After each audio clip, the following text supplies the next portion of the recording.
Halloween, Sunny Bonani. It's an afternoon. I'm stuck in traffic, and I've just remembered what's got the bang ninda, the bangs on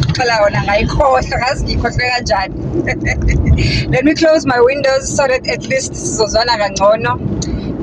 If I'm not looking at you, just know ukuthi I'm on the road actually. Guys, yazi uma ngabe kuthiwa this other gender ebizwa ngabantu besilisa, uma ngabe kuthiwa uNkulunkulu wayecreate nje yaba nama defects nama defaults, waseyakhohlwa ukubhala ukuthi use at your own risk or entertain at your own risk, usuka shit efana nale engihlangabezane nayo. Lalela. Hello, sanibonani Dumelang, igama uZandi, isibongo umfeka umalwandle lo lwandle kalola lwezibhekane zona sihambela lekude phezulu.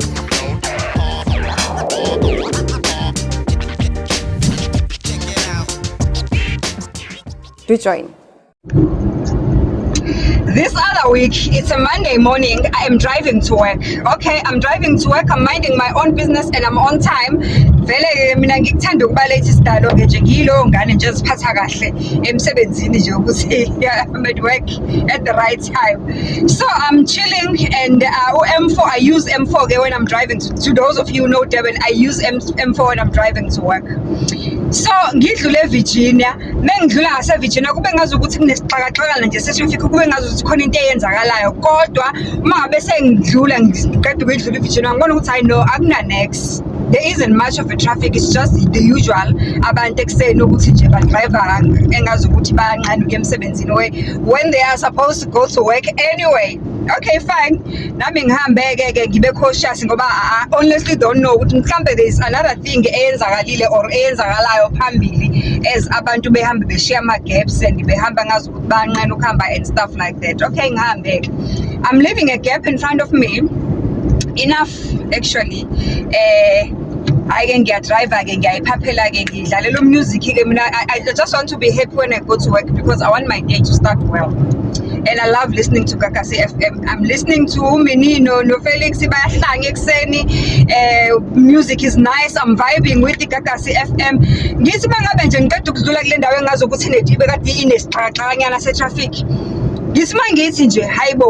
There is a bike that is driving next to me, and then this bike that is driving, there is a bike that is driving behind me, and this bike is driving behind me.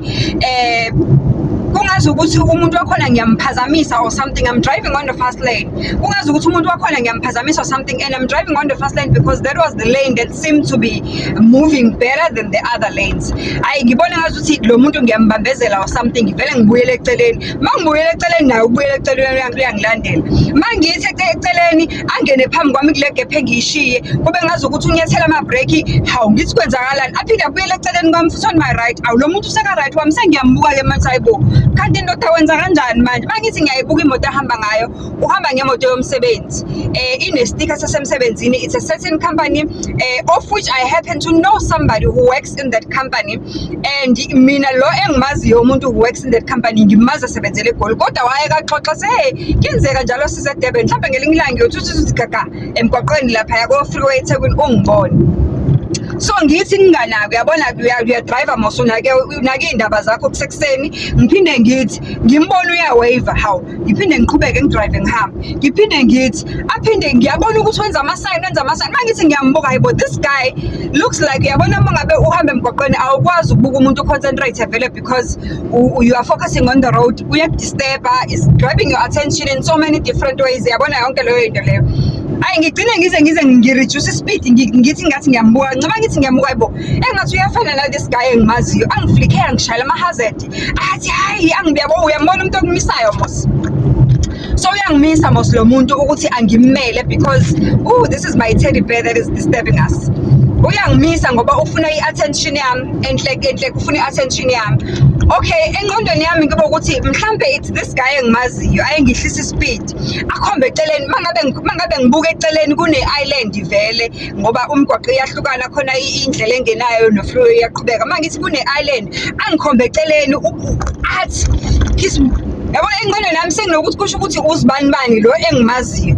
Hayi ngokukhulu unganaki ngivele ngishaya ama hazard nami ngibuyele eceleni vele ngibuyele ngifuna ukubona ukuthi lo muntu engicabanga ukuthi uyena ngempela yini or kwenzakalani. yabo. Engqondweni yami vele nginokuthi hayi usi this guy engimaziyo ngime hawu ehle ubhuti abantu eze kumina afike angilokhu nje-ke athi hey yabona-ke kuzofanele siyeke ukuthi sibonane kanje next time nje kufanele siyohlala phansi e-restaurant sidle sixoxe sikhulume kuwe mnandi siyeke ukubonana ngale ndlela esibonana ngayo.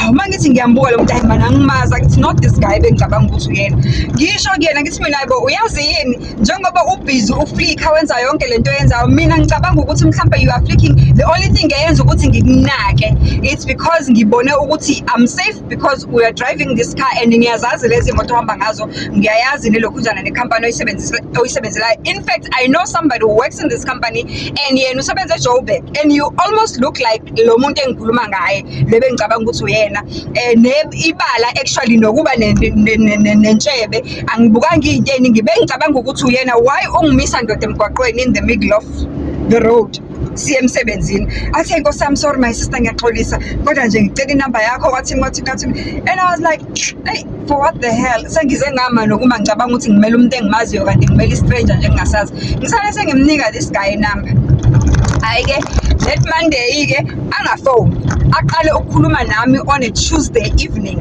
asende uhayi ku WhatsApp ngiubuke lo hi inamba angiyazi ngingawuphendula abe yaphinda aqhubeke ke it's the guy you met on Freeway don oh okay fine oh hi how are you abe siyazi-introduce ayazi-introduce uguy ke manje uguy uyashela uyangitshela ukuthi ngendlela nje athathe ke ngakhona bheka lokho engilandela ku-freeway uchazekile kwathini ayikhuluma into yakhe ayike sigcine sesikhuluma-ke nje siyaxoxa sixoxa indaba ukuthi-ke uthi-ke yena ufuna ukungibona ngithi mina I'm a very busy person I don't know if ufuna ukubona mina phela uyongibona kanjani nini-ke because I'm very busy ama-weekends I'm busy and I'm working full time athi no uma ngabe ukuthi kuphela kanjani singakomela usenze isikhathi ngiyacela nje ukuthi ungenzele isikhathi ngoba into engifuna ukuyikhuluma nawe mina ibalulekile.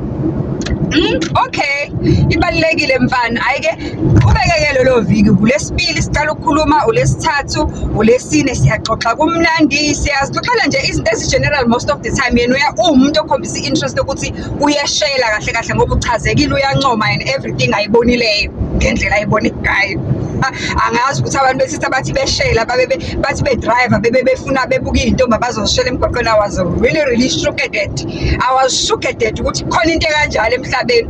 Okay fine siqhubeke-ke ulesibili ulesithathu ulesine siyaxoxa ngivuka ngo-good morning la ngivuka ngo-have a lovely day umuntu wakhona nje seems like they're carrying somebody have you eaten oh what's it and at that time le ndaba yenzeka ngoJanuary yenzeka lesikhathi ngifastile hawu kuba ufasta ngakhulu angabe ngikulethela ilunch cabanga nje ngiqeda ukudlula nje e-Central khona manje because mina ngisebenzela e-Central and I told him ukuthi no I work at the Central so ngiqeda ukudlula e-Central nje manje ukuba kuthiwa awufastanga-ke ngoba ngamtshela uma ngabe eloku ebele selifuna ukungikhipha it's January mina I'm fasting January till the first week of February before my birthday I usually fast so I'm fasting I cannot meet with you for dinner for drink for whatever and I'm a very busy person so I don't know ukuthi lento efuna iyokwenzeka nini or kanjani. So ke manje-ke ezwakale ngazuthi is that kind of elethelana ama-lunch and things like that because umane ebuza yabo have you eaten? No I told you I'm fasting. Oh okay okay I can't bring you lunch. No yeah you can't because I'm fasting. It's okay I cannot wait for you to finish fasting. I cannot wait to see you. Tuesday, Wednesday, Thursday, Friday makufika uFriday walelo viki khumbula lo muntu ngimbone on Monday Friday manje makufika uFriday wangalelo viki lelo athi umuntu wakhona silokho sikhuluma the whole day uya video call uyafona ubhizi uyachecka unokufona nje athi no bengikuchecka nje ukuthi right yini usuku lakho lihamba kanjani ngiphethe yabona that kind of a person yeah Friday afone just before siphuma emsebenzini athi sengiyaphuma-ke manje mina-ke se-weekend-ke enjoy your weekend kwathi ngicabanga-ke ngabe sesiyodla out-ke manje ukuba kuthiwa awufastanga-ke yabona-ke kodwa-ke nokunankinga ngizokulinda nje ngizobekezela ngoba I liked what I saw.